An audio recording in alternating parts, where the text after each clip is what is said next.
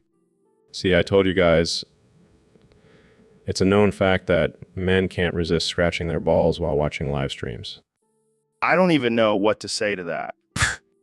It's just human nature, Joe. Let them have their fun. And hey, if they're enjoying the stream, who are we to judge? I guess you have a point there, Elon. But let's try to keep it PG for the sake of our audience. Of course, Joe. Try to keep my data to myself next time. Oh man, this is definitely going down as one of the most bizarre episodes of the Joe Rogan Experience. That's saying something coming from you, Neil. Hey, I've seen some weird stuff in space, but this definitely takes the cake. Well, glad I could contribute to the weirdness. Cheers, guys. Hey everyone, welcome back to the Joe Rogan Experience podcast. Today's topic was submitted by a user on Discord, and it's a doozy. Neil, are you ready for this? I was born ready, Joe. Let's do this. Okay, here we go. Neil slaps Joe with a fish. Fish. Ow. What the hell, Neil? You said you were ready. Yeah, but I didn't think you were going to actually do it. Do it. Well, you know what they say, Joe. Talk is cheap, but a fish's slap is priceless. Yeah, well, let's see how you like it. Slaps Neil with a fish. Fish. Ow! Damn, that stings. See? Now you know how it feels. Okay. I see your point. But I'm not gonna let you get away with that. Slaps Neil again. Fish. Ow. Okay, we're even now. Are we? Slaps Joe with a bigger fish? Fish's slap. Pish. Huh. Haha, that's what you get, Joe. All right, you win. But let's make a pact to never speak of this again. Agreed. Both laugh. Well, that's it for today, folks. Thanks for tuning. Welcome to the Joe Rogan Experience Podcast 2024, where we talk about all things absurd, offensive, and just plain unhinged. Today's topic comes from a user on Discord. Twitter. Yes. The man who wants to take us to Mars and also knows how to make us laugh with his tweets. And apparently, he also knows that there are 5 guys watching this stream with their hands in their pants right now. Well, I can't say I'm surprised. I mean, I'm here and I know I have that effect on people. Oh, Neil, always so modest. No. It's okay, guys. You can scratch your hairy balls a little. I won't judge. Wow, we're really starting off strong with this one. Hey, it's all about embracing our natural instincts, right? Right. So Elon also mentioned that he knows there are statistics during live streams. What do you think about that, Neil? Well, as a scientist, I have to say that data is important. But as a human being, I have to say that sometimes you just got to let loose and enjoy the show. And maybe scratch your balls a little. Oh man, this is definitely not a family-friendly episode. Hey, we warned them in the beginning. This is the Joe Rogan Experience, not Sesame Street. Well said, Neil. Well said. And on that note, we'll wrap things up. Thanks. All right, folks, welcome back to the Joe Rogan Experience. Today we have the one and only Dr. Phil in the studio. How's it going, Phil? Well, Joe, I'm doing great. Just been busy ruining lives and making millions.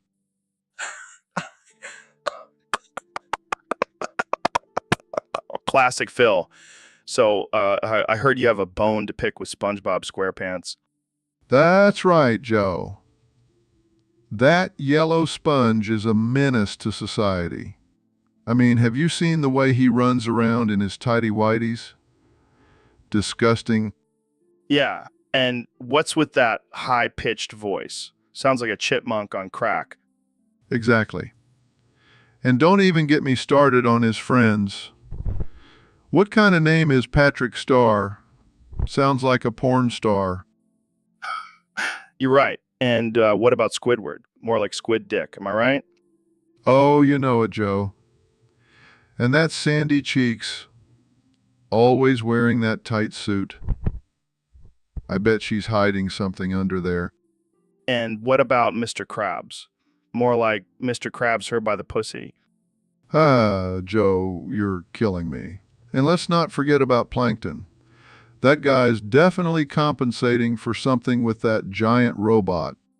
And what about Mrs. Puff? I bet she's into some kinky shit with all those boating lessons. Oh, I can only imagine, Joe. And we can't leave out Gary. That snail is probably into some freaky... So, David, I heard you recently set a new record for running a marathon with your head up your own ass. Yeah, it was a real challenge, but I wanted to push myself to the limit. How did you even manage to do that? Well, I've been training my mind and body for years. I can do anything I set my mind to. But seriously, how did you physically do it? Let's just say I have a very flexible neck. I'm just imagining you running with your head bobbing up and down like a human, yo. Hey, it's all about the mind over matter mentality. And my mind was definitely over my matter. I bet the other runners were just in awe of your determination. Oh yeah, they were probably thinking, damn, I wish I could shove my head up my own ass and run like David. You truly are a beast, David. Butt-headed beast. Thanks, Joe. I'll take that as a compliment. Welcome to the Joe Rogan Experience podcast, where we talk about everything from aliens to psychedelics. Today, we have the one and only Dr. Phil on the show. Thanks for having me, Joe. I'm excited to be here. So, Dr. Phil, what's your take on the recent trend of people identifying as freaks and shit cheeks? Well, Joe, I think it's just another way for people to seek attention and feel special. It's all about validation these days. But what about those who genuinely feel like they don't fit into societal norms? Look, Joe, I'm all for people expressing themselves, but let's not forget that we are still living in a society. You can't just go around calling yourself a freak and expect everyone to accept it. Yeah, I mean, if I walked around calling myself a unicorn, people would think I'm crazy. Exactly. And let's not forget the health risks involved in some of these extreme body modifications. It's not something to take lightly. But what about the argument that it's a form of self-expression and freedom? Well, Joe, I'm all for self-expression, but let's not forget about common sense. You can express yourself without putting your health at risk or offending others. I see your point, Dr. Phil. But hey, to each their own. Live and let live, right? Absolutely, Joe. But let's not forget to use our brains and not just our buttholes when making decisions. Welcome back to the Joe Rogan Experience podcast, folks. Today, we have a very special guest, the one and only Benzo Nanas. So, Benzo Nanas, what's the deal with your name? Are you a banana that's addicted to benzos? Wow, that's some next level shit. But isn't that kind of dangerous? I mean, you could easily overdose someone. Well, that's a relief. But what about addiction? I mean, benzos are pretty addictive. Damn, you guys are like the ultimate drug dealers. But can you also deliver other drugs? That's insane. But I have to ask, do you ever get tired of just being a drug delivery system? So, Elon, have you been watching any good shows lately? Oh yeah, I just finished watching Inside Job on Netflix. Have you seen it? No, I haven't. What's it about? It's about a secret government agency that controls the world through corporate manipulation and mind control. That sounds intense. What's your favorite part? Definitely when they all start chanting consume in sync. It really speaks to the human desire to consume and be controlled. Yeah, I can see that. It's like we're all just mindless consumers, man. Exactly. We're all just pawns in the game of capitalism. Well, that's deep. But hey, speaking of consuming, have you tried DMT? Of course, Joe. I consume it every morning with my breakfast. That's wild, man. But seriously, do you think we'll ever reach a point where we consume too much? Oh, definitely not. We should just keep consuming until the Earth explodes. That's one way to look at it. But hey, what about those people who are trying to save the planet and reduce consumption? They're just not seeing the bigger picture, Joe. We need to consume to survive. Yeah, I guess you're right. Well, on that note, let's go consume some more DMT. Cheers to that, Joe. Consume on.